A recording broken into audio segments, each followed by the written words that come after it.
சோழராஜன் மன்னன் என்று சொல்லக்கூடிய உத்தமன் ஆண்டு வருகிறார்கள். அப்படி ஆண்டு வரக்கூடிய நாளையில் அந்த நாட்டில் உள்ள மக்களுக்கு எந்த ஒரு குறையும் இல்லாமல் நீதி நெறியில் தவறாமல் நெறிமுறைகள் ஒன்றாமல் சிறப்புடனே வாழ்ந்து வருகிறார். தன்னாட்டு மக்களை நம்முடைய நாட்டு மக்களாக கருதி சீரும் சிறப்பாக ஆண்டு வருகின்றார் இந்த சோழராஜன். பொதுவாக இந்த உலகத்திலே ஒரு மனிதனானவன் நொண்டியாக எவ்வளவு காலமும் வாழலாம், வேண்டும் என்று சொன்னால் வாழ்ந்து விடலாம். ஆனால் ஒண்டியாக வாழ முடியுமா? வாழத்தான் இந்த சமுதாயம் வாழ விடுமா? கல்யாணம் முடியாமல் இருக்க முடியாது என்று சொல்லி சரி அப்படி என்று சொல்லி சோழகவல்லி தாயாரை சிறப்புடனே மாலையிட்டு மணமுடித்தார். அப்படியே மாலையிட்டு மணமுடித்து வாழ்ந்து வரக்கூடிய நாளையில் ஆண்டவனுடைய அருளாலே இவர்களுக்கு சொத்தால் குறைவில்லை, சுகத்தால் குறைவில்லை, பாலால் குறைவில்லை, மௌசால் குறைவில்லை. அதாவது எத்தனையோ செல்வங்களை எல்லாம் கொடுத்த ஆண்டவன், அனைத்து செல்வங்களையும் அதிகமாக கொடுத்த ஆண்டவன் செல்வத்தின் முதன்மை செல்வம் குழந்தை என்று சொல்வார்கள் அல்லவா?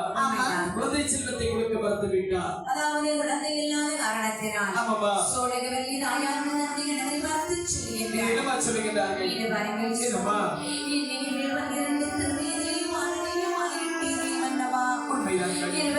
வயதிலும் 5 நாள்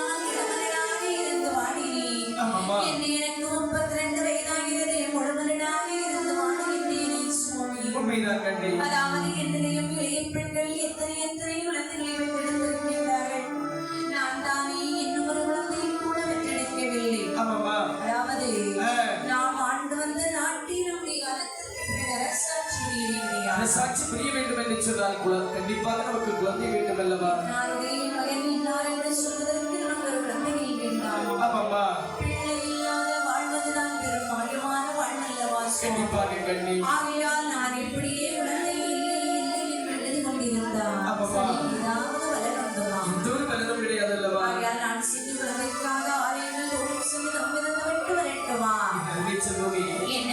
தவத்திற்கு செல்கிறேன் என்று சொல்லுகின்றார். ஆமா. மக்கள் செல்வதற்காக தவத்திற்கு போகிறேன் என்று சொல்லக்கூடிய நேரத்தில் வேண்டாம் என்று அப்படி சொல்லுங்கள். என்று சொன்னால் தவம் புரிய போக வேண்டியானால் நமக்கு ஒரு தெய்வம் அல்லோ, நமக்கு ஒரு தெய்வம் அல்லோ, நாடாண்டே பரமதியா. நமக்கு ஒரு தெய்வம் அல்லோ, நமக்கு ஒரு தெய்வம் அல்லோ, நாடாண்டே பரமதியா.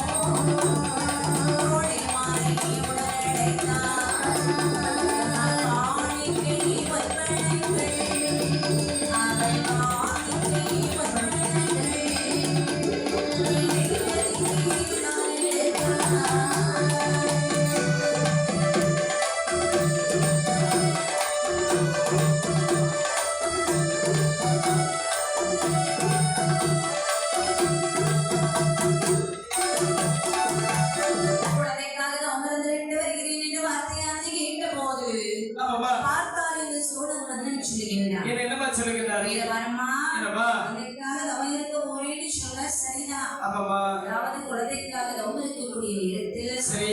நாடாண்ட பகவதியால் ஆலயத்திலே சென்று ஆமாம்மா. நலமுடனே தவம் இருந்தாயானால் சரி. கண்டிப்பா நமக்கு குழந்தை பாக்கியம் உண்டுன்னு நமக்கு தோணுது. அது எங்கப்பா? ஆகட்டுமப்பா.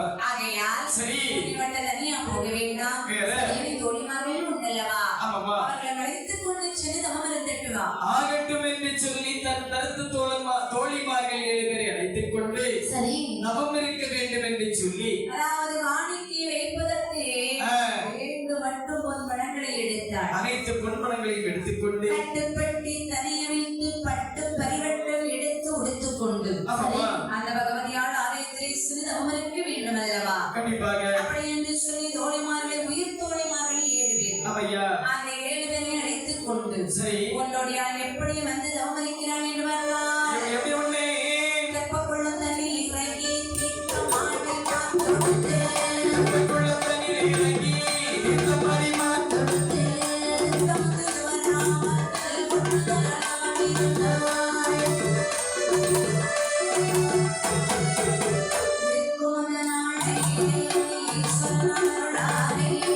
வந்த நாளையிலே ஈஸ்வரனார் ஆ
இருக்கிறார். நனைந்த முந்திட்டு வராமல் 41 நாள் தவம் இருக்கிறாள். ஆமாப்பா. அதாவது குழந்தைக்காக தவம் இருக்கக்கூடிய நேரத்தில் சரி. பகவதியால் தாயுடைய அருளாலே ஆமாப்பா. அந்த அதாவது இந்த சோழர்களை அம்மா தவம் இருந்தாங்க பார்த்தீங்களா? தவம் இருந்து கொண்டிருக்கக்கூடிய நேரத்தில் அவர்களுடைய தலைமாட்டில் ஒரு மரமானது முளைத்து வளர்ந்து செண்பக மரம் முளைத்து வளர்கிறதா? ஏகப்பா. பால் மாட்டில் நீல மரம் முளைத்து வருகிறதா? பாத்தீங்களாப்பா? ஏன அவ்வளவு தவம் இருந்திருக்காங்க. அந்த காலமெல்லாம் குழந்தைக்கு ரொம்ப கஷ்டப்பட்டுதானே ஒரு குழந்தை பெற்றெடுக்க வேண்டியதா இருந்தது. இந்த காலம் அப்படி கிடையாது. எப்படி? இப்போ உடனே 1 2க்கு மேல் வேண்டாங்கதான் இருக்கு. இந்த காலம் 1 ரொம்ப கஷ்டமா தான். ரொம்ப கஷ்டம்தான். ஆமாப்பா. ஆகையால் அதாவது தலைமாட்டில் முளைத்த மரம் பால் மாட்டிலே பூச்செறியே. கால் மாட்டில் முளைத்த மரம் தலைமாட்டிலே பூச்செறி நிற்கக்கூடிய நேரத்தில் ஆமாப்பா. பார்த்தார்கள் இந்த சோழர்களின் தாயார். சரி. 2 போவதை இடத்தில் ஏற்றியால் விழுங்குகிறார். ஏகப்பா. விளங்கின போது சரி. அம்மையானவர்கள் கண்ணில் நிறவாத தோன்றி சொல்கிறார்கள். என்ன என்னமா சொல்லுகிறார்கள்? சோழகவல்லி குழந்தை இல்லை என்று கவலைப்படாது. எனக்கு நான் 2 குழந்தைகளை தந்து நீ சென்று ஏகப்பா. ஆகட்டும் என்று மறுநாள் காலையில் அதாவது காலை கிணறுகள் அனைத்தையும் குளித்து சரி முடித்து விட்டு எழுந்திருந்து சொல்லுகிறாள். எப்பா என்ன ஒரு கனவு கண்டு அந்த கனவிலே என்ன சொன்னார்கள் தெரியுமா தாயானவள்? என்ன? அதாவது என்னுடைய அருளாலே உனக்கு நான் 2 குழந்தைகளுக்கு வருத்தம் தெரிகிறேன், நீ அகத்திற்கு செல்லுவா. அப்படியா? சரி, அப்படி என்று சொன்னால் வீட்டுக்கு போகலாம் என்று அரண்மனையிலே வந்தாள். சரி. என்னுடைய கணவனிடத்தில் அந்த வாரியங்கள் அனைத்தும் சொல்கிறார். அனைத்து முறைத்து விட்டு கணவன் மனைவியுமாக இல்லறமும் நல்லறமாக வாழ்ந்து வரக்கூடிய நாளில் அந்த நாளிலே அப்படி வாழ்ந்து வரக்கூடிய நாளில் அந்த பகவதியார் அருளார். ஆமாமா. அவளுடைய வயிற்றிலே கருவானது உருவாக எப்படி வளர்ந்து வருகிறது தெரியுமா? எப்பா? 1 மாதத்திலே உடையவர்க்கே பொங்கலிட்டார். 1 மாதத்திலே உடையவர்க்கே பொங்கலிட்டார்.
3 மாதத்திலே முத்தின மேனி என்று சொல்லுகிறார்கள்.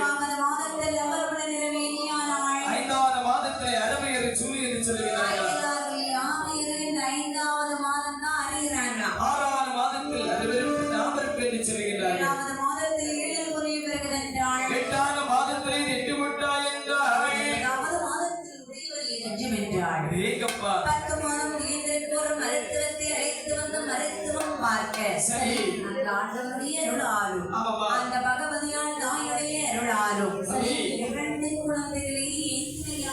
பெற்றெடுத்தான். சபாஸ். அதுவும் 2 அழகான பெண் குழந்தைகள். அப்படி 2 பெண் குழந்தைகள் பிறந்திருக்கக்கூடிய நேரத்தில் ஆமாம்மா. இருவேரும் பிறந்த போது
மார்க்கெட்ல போய் அரட்டி போச்சு. அதே வாங்கிட்டு வந்து நல்ல ஆட்டோடுல போட்டு அரைச்சி பிறந்த குழந்தைக்கு ஒரே சேனை ஊட்டுவாரு. அதாவது சேனைகளை அரைச்சு விட்டுறதுன்னு நினைச்சீங்களோ? வேற இல்லம்மா, அப்படி அல்ல.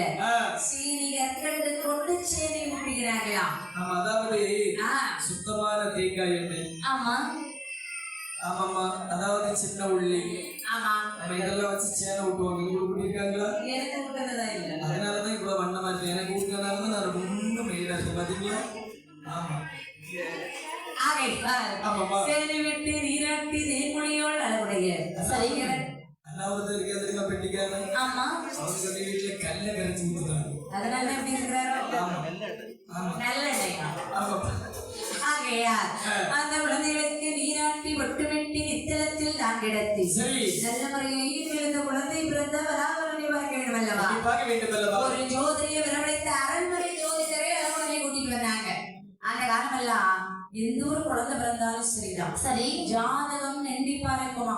அந்த காலத்துல மட்டும் இல்ல, இந்த காலத்துல ஜாதகம் கண்டிப்பா இந்த காலம் ஜாதகம் இருந்து எதுக்கு? அந்த காலம்லாம் ஜாதகம் இருந்தால் அதாவது அம்மா அப்பா எப்படி இருப்பாங்க, குழந்தையின் அதாவது நிகழ்காலம் முதலாக குழந்தைக்கு தாய் மாமன் எப்படி இருப்பாங்கன்னு பாப்பாங்க. மாமன் கால பிறந்திருக்கா? ஆமா, நல்ல ஆமா, தாய் மாமன் நல்லா இருப்பாரா? நேரத்தை போயிருவாரா? ஆமா, இல்லைன்னாக்கி நல்ல வாழ்வாரா அப்படின்னு அந்த ஜாதகத்துல தெரியுமா? ஏண்டா என்ன பெயர், அழகு, இன்பம், பிணி, மூப்பு, சாக்காடு இவை 6ம் யாவருடைய கருவில் ஜனிச்ச பிரகாரம் தான். உண்மைதானே? இந்த வயசுல வரைக்கும் தான் இருக்கணும், நீ இந்த பெயரோட தான் இருக்கணும், உன் காலத்துல இந்த தொழில் தான் நீ செய்யணும். ஆமா, உனக்கு ஓட்டம்னா ஓட்டம் தான்.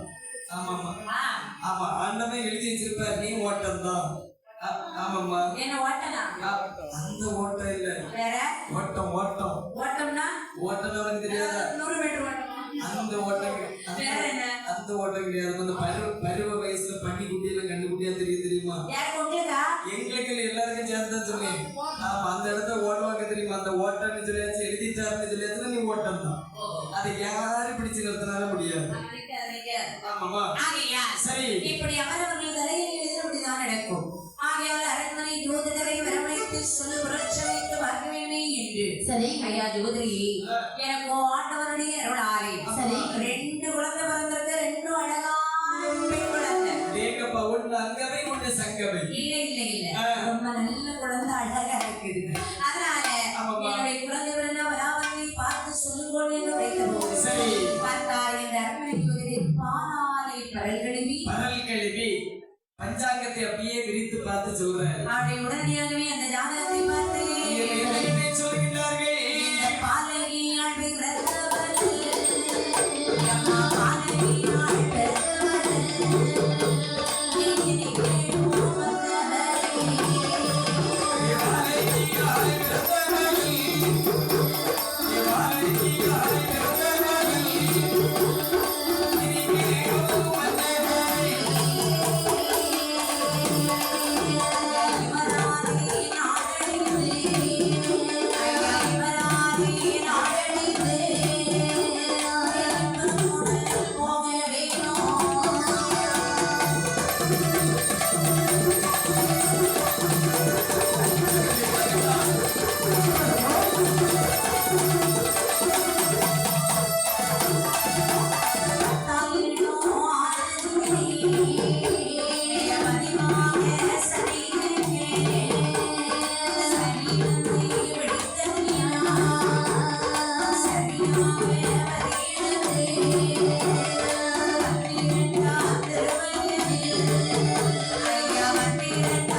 அதாவது இந்த குழந்தை நல்ல ஜாதகத்தில் பிறந்திருக்கிறது. ரொம்ப சந்தோஷம் ஐயா, வேற ஒரு குறையும் இல்ல. அதாவது இந்த குழந்தை வாழும் என்று நினைக்கின்றார். கண்டிப்பாக இந்த குழந்தை ஒருபோதும் வாழாது. அதாவது இந்த குழந்தை பிறந்த ஜாதகத்திலே 10ஆம் இடத்திலே சனி இருக்கிறது. நீங்க பங்கு குணக்காரனுக்கு 9ஆம் இடத்துல தான் சனி.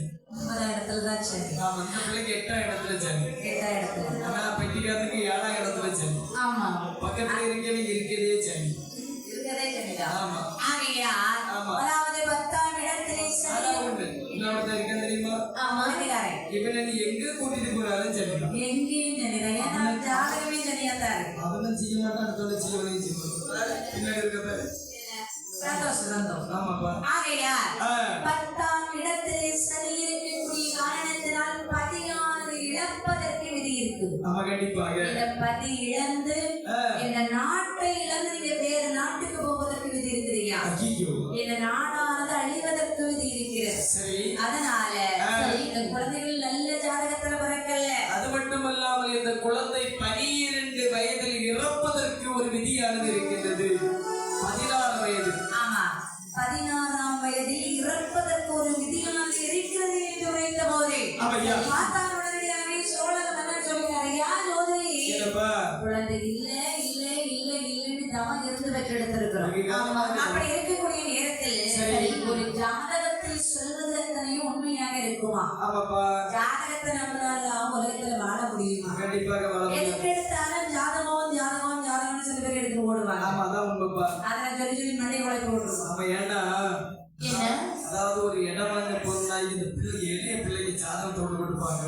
ஜாதகத்தை பார்த்தோம். ஆமா, ஜாதகத்தை பார்த்தோம். அதாவது இளைய பிள்ளைக்கு ஜாதகத்துல பலன் சரியில்லைன்னா அடுத்த மூத்த பிள்ளைக்கு ஜாதகத்தை கொடுத்துருவாங்க. ஏன்னா கணவதிபுரங்காரர் கண்டுபிடிச்சா சொல்லுவாரு. கணவதிபுரங்காரர் காலி வச்சு நடத்திட்டு. ஆமா, அந்த பிரம்ம குருவா. கண்டிப்பா கண்டிப்பா. இந்த பிரம்ம குருன்னு எனக்கு தெரியல. ஆமா, அவர் நல்லா சொல்லுவாரு. நல்லா. ஆமா, அவர் மூத்த பிள்ளைக்கு சரியா சொன்னார் இல்லையா? ஆமா. ஆமா, அந்த பிள்ளை 10ல படிப்பு மக்குன்னு சொன்னார். அதே மாதிரி 296 மார்க் தான். அவ்வளவுதான். ஆமா. ஆனா ஒண்ணு, இளைய பிள்ளை நல்ல வாழன்னு சொன்னாரு. 13 வயசுல யாருக்குள்ளே ஓடி போயிரு. இதுதான் நல்லா வாழ்றதோ? நல்ல வாழ முடியாது. வாழக்கூடியது. ஆமாப்பா. ஆகையால் சரி. அதாவது ஜாதகம் பொய்யாக இருக்காது. ஒருபோதும் இருக்காது. ஆனால் ஜாதகம் சொல்லுது பொய்யாக இருக்கலாம் இல்லையா? அதெல்லாம் ஒருபோதும் இருக்காது. அதனால ஐயா கௌரி, உங்க ஜாதகத்தை நான் நம்புறதா இல்ல. ஆமா, பெண்ணுல எழுதுவோம். எழுத்தின்படி எல்லாம் சரியா இருக்குமா? எல்லாம் சரியா இருக்கும். அதனால சரி, நடப்பு நீங்க போயிட்டு வாங்க. கண்டிப்பா கேப்பா.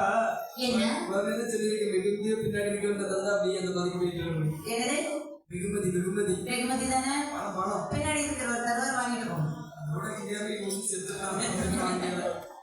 ஆகட்டும் என்று ஜோதியானவர் சென்றுவிட்ட நேரத்தில் சந்தோஷம் கொண்டான். சோழக மன்னனும் சோழக வல்லிதாயார் பெற்றெடுத்தது 2 குழந்தைகள் இல்லையா? அதாவது பெற்ற குழந்தைகளை தாராட்ட வேண்டும் என்று சொல்லி எப்படி தாராட்டுகிறார்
என்று பார்த்தார். அதாவது நீலம் பூவையும் செண்பக பூவையும் விளங்கி பிறந்த காரணத்தினாலே செண்பக குட்டி அம்மை என்று குட்டி அம்மை என்று சிறப்புடனே வேறிட்டார்களா? பேர் நாம சொல்லுகிறார்கள். செண்பக குட்டி அம்மை என்று நீலம்மை குட்டி அம்மை என்று இப்படி இடவுடனே உயரை சுட்டி நல்ல முறையிலே வளர்த்து வரக்கூடிய நாடுகள். குழந்தைக்கு வயது 1, 2 என்று சொல்லி 5 வயது வரும். 5 வயது ஆனபோது எல்லா குழந்தைகளையும் போலவே குருகுலத்திற்கு அனுப்பி வைத்தார்கள். குருகுலத்தில் சென்று சகலவிதமான கல்விகளை வெற்றி பெற்று வருகின்றார். கல்வி தேர்ச்சி பெற்று வரக்கூடிய நேரத்தில் அனைத்து வித்தைகளையும் தேர்ச்சி பெற்று வரக்கூடிய நாளையில் அதாவது 8 திருவயது முடிந்து 9வது திருவயதில் உலகாண்ட பகவதி தாயாருக்கு ஒரு சப்பர வாகனம் செய்து வைத்தார்கள். சப்பர வாகனம் நல்லதானே செய்து முடித்த போது 10 திருவயதை பாவை நல்லால் திருப்பூத்தாள்.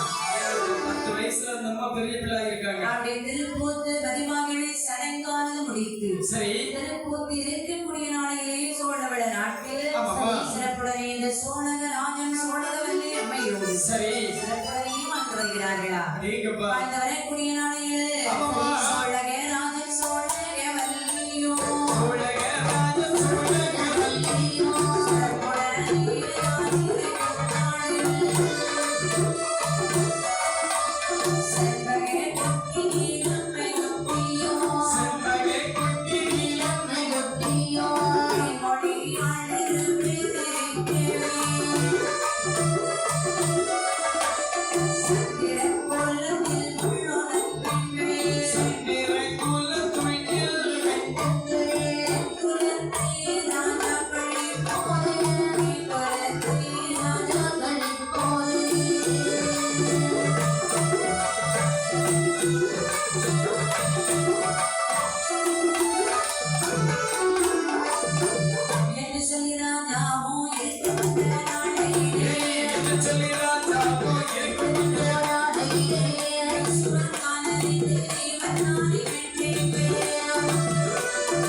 சரி சோழக ராஜமன்னார் பறைசாற்றுகின்றான். அதாவது நம் குலத்தை சேர்ந்தவர்கள் சரி யாராக இருந்து வந்தவர்கள் கேட்டாலும் அவர்களுக்கு மக்களை மனமடித்து கொடுப்பேன் என்று உரைக்கின்றார்.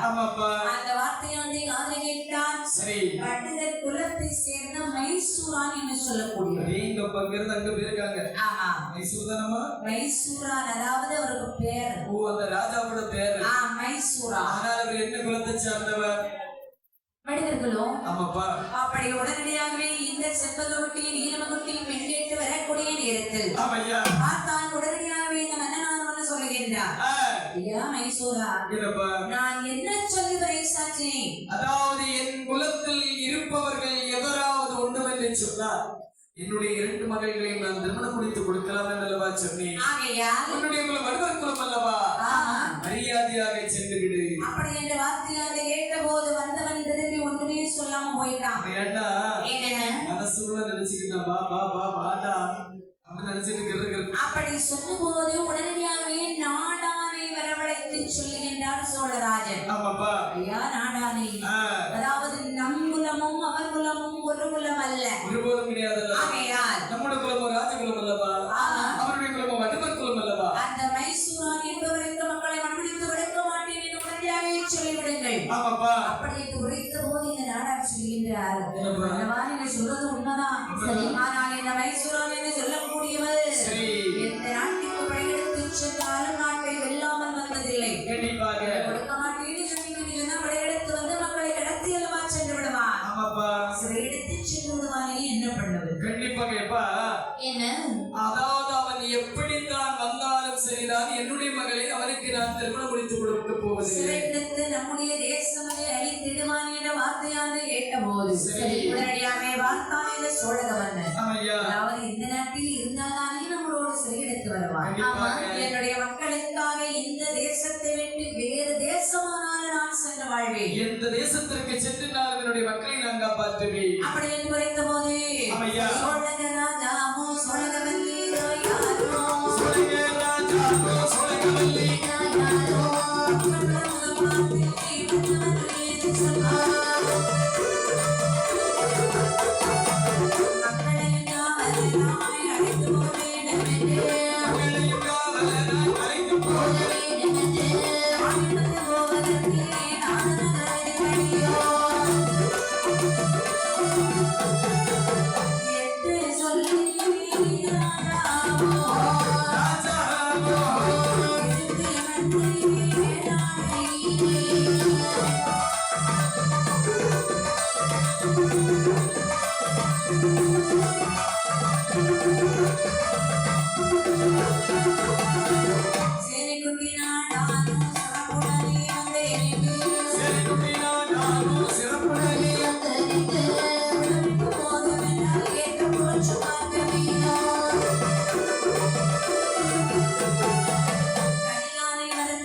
எதற்காக வேறு இடத்துக்கு போக வேண்டும் என்று சொல்லி கனியாவை வரவழைத்து சொல்புறம் சமைத்து பார்க்கிறான். ஏன்னா அதாவது எங்கிருந்து வேறு தேசத்துக்கு போகின்றோம், ஏதாவது இடையூறு வருமா என்று பார்க்க வேண்டும் அல்லவா?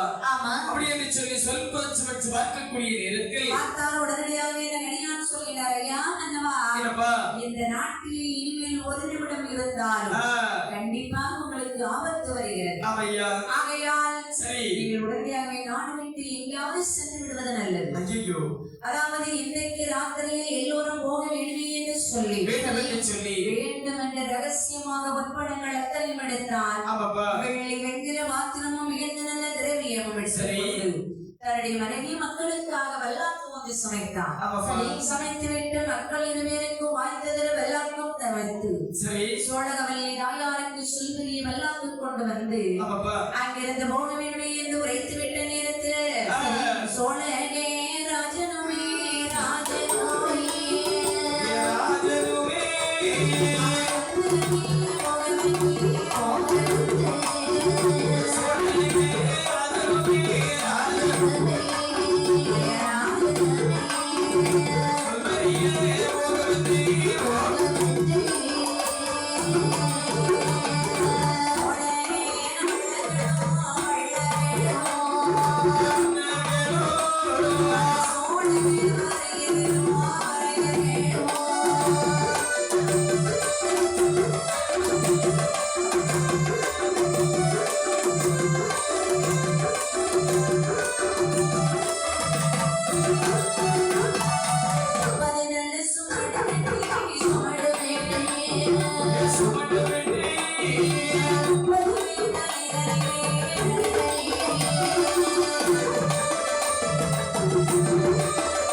மதுரையிலே வந்து அழகான ஒரு இடத்திலே கூடாரம் அமைத்து தங்கியிருக்கிறார்கள். இப்படி கூடாரம் அமைத்து புகழுடனே இருக்கக்கூடிய நேரத்தில் சரி இடமுடனே வெளிக்கிடத்தில் எங்கிருந்து திருநெல்வேலி தானமிட்டு சிறந்த முனி மன்னவர்களும் வெண்ணி பாளையமானது கிடந்து சரி பாங்குடனே திடீரூரும் வந்து கூடாரமானது திடீரூரில் அமைத்தார்கள். அதாவது அந்த செம்புகை குட்டி நீலம குட்டியின் அழகுன்னா அப்படிப்பட்ட அழகு. ஆமாப்பா. ஆகையால் தன்னுடைய மக்களையும் வெளியில் யார் ஒருவருக்கும் காணாமல் கடவுளையே பத்திரமாகவே இழைத்து வருகிறார். ஆமாப்பா. அங்கிருந்த கூடாரம் தாண்டித்து முன்னமுடி மன்னவரும் சரி. அன்பிதங்கே அவதரித்து அதிகாலையில் இடிந்திருந்து சிங்கிக்குளம் எல்லை விட்டு கள்ளக்காடு நான் கடந்து திருக்கணம் முடிகிடந்து சிறந்த நல்ல 6 மெட்டு வெளிகிடந்து வர்றாங்களா. பாதி புலி 3 மெட்டு வரவரன வெளிகிடந்து ஆனை கொம்பன் 1 மெட்டு அசையாமுடி மன்னவரும் அதாவது வடக்கூடி ஊரில் வந்து கூடாரம் அங்கடித்தாங்க. அப்படி அந்த அங்கிருந்து அதிகாலையில் எழுந்திருந்து ஐயமிடம் எல்லையானது கடந்து சிங்கிக்குளம் கடந்து வருகிறார்களா. ஆமா. அப்படி எங்கிருந்து வரக்கூடிய நேரத்தில் முப்பந்தல் தான் கடந்து ராஜாமோ